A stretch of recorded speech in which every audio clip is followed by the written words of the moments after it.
In a quiet courtroom, a man stands before the judge, guilty of drunk driving but determined to change.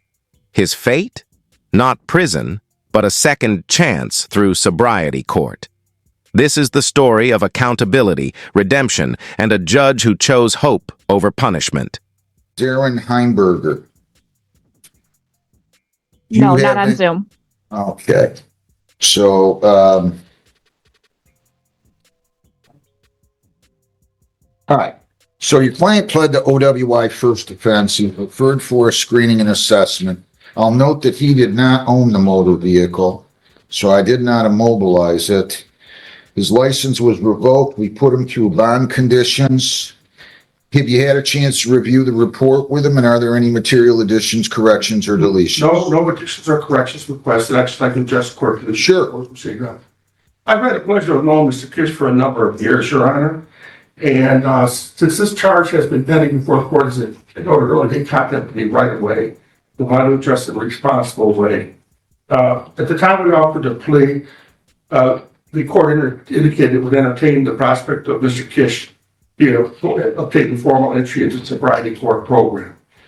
All substantive terms and conditions of bond while this matter has been pending, relative to his maintenance of sobriety, testing. Sometimes the courtroom isn't just about punishment, it's about redemption. Mr. Kish stood before the judge owning his mistakes, ready to rebuild. Sobriety court isn't easy, but for those who commit, it becomes the start of a second life. I believe he's a suitable candidate for the Sobriety Court Program, and I hope the court agrees. I think he'll benefit tremendously from it, because I know this court has a very successful program in that regard. And he's off to a good running start, Judge. I think so. I think so. Anything you'd like to say? There you are. This has been an easy one. I need an easy one. 2 years probation. You cannot leave the state without the consent of the court. You cannot violate a law or ordinance. If you change your address, place of employment, or home telephone number, you have to notify probation. You do have to comply with all agreements, guidelines, and requirements as indicated in the Sobriety Court Participation Handbook. You have to report to probation as directed. No alcohol, no illegal. The judge could have gone hard, but instead, he chose guidance. 10 days became community service and work. The message? Justice isn't always a cell. Sometimes it's a structured path to change. It's now on our dime, not through our grants, so we'll get that switched over today. You're to complete 60 days on the SoberLink device from today's date. You're to attend 12-step meetings at least 3 times a week and provide proof. You're to obtain an AA-NA sponsor. You're to attend all substance abuse treatment in an approved facility, attend the Victims Impact Panel, attend and complete the Armed Specialty Court Weekend Program. You have to report to Sobriety Court status review hearings with me every 2 weeks. You do have to obtain and maintain employment with proof provided. So far, do you understand everything? Yes. All right. Now, I'm going to enunciate just give me 1 second here. I'm going to enunciate the fines and costs. You have Every test, every AA meeting, every week of work. It's not control, it's accountability. The system tests your discipline because true freedom begins when you take ownership of your actions. screening fee is $60 for 585. Probation fees are $480 for a total of $1,065. Plus, you have $360 in sobriety court fees for $425. Plus, you have cost of recovery of $150. I mean, I feel bad about these. I just can't do any better. So you got $1,575. I'm going to order that you complete, serve 10 days jail. Credit 1, serve 9. I'll let you serve those as follows. You know, this was a high breathalyzer. It really concerns me. I'm going to let you serve 3 of those days by way of community. Fines, fees, probation. The cost of a single mistake adds up.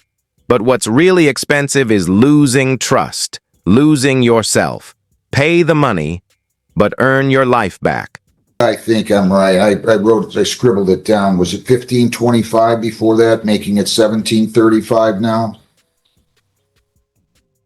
I have 1785 total. 1785, you're probably right. So 1785 total.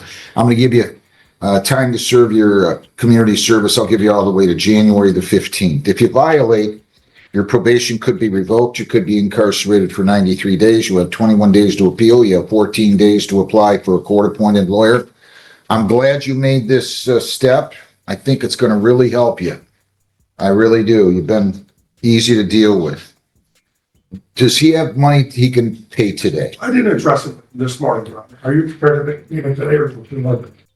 When the judge said, "I think this will really help you," that wasn't sympathy, it was belief. In a courtroom full of rules and records, sometimes belief is the most powerful verdict. If not, to just tell me. Yeah. You make $1,200 a week and you're single and live with your parents, right? Yes. Can you pay $100 per week? Yeah. Okay, $100 per week. And again, if you ever need more time, not a problem. Just, you can either honor before any due date. You can either go on Zoom with me at 8:30 in the morning or walk in here. I'll give you a little leeway time. You pay $100 per week, and I'm going to start that on November the 17th. I really look forward to working with you. It's going to be the best decision you made in your life. You'll meet with probation. Thank you very Mr. much. Majora, always a pleasure. Your Honor, may I approach just for 1 minute on related matter? Absolutely. Thank you, sir. Wait, record a second. Walking out of that courtroom, Mr. Kish didn't just get probation, he got purpose. Sobriety, structure, second chances. That's the true sentence.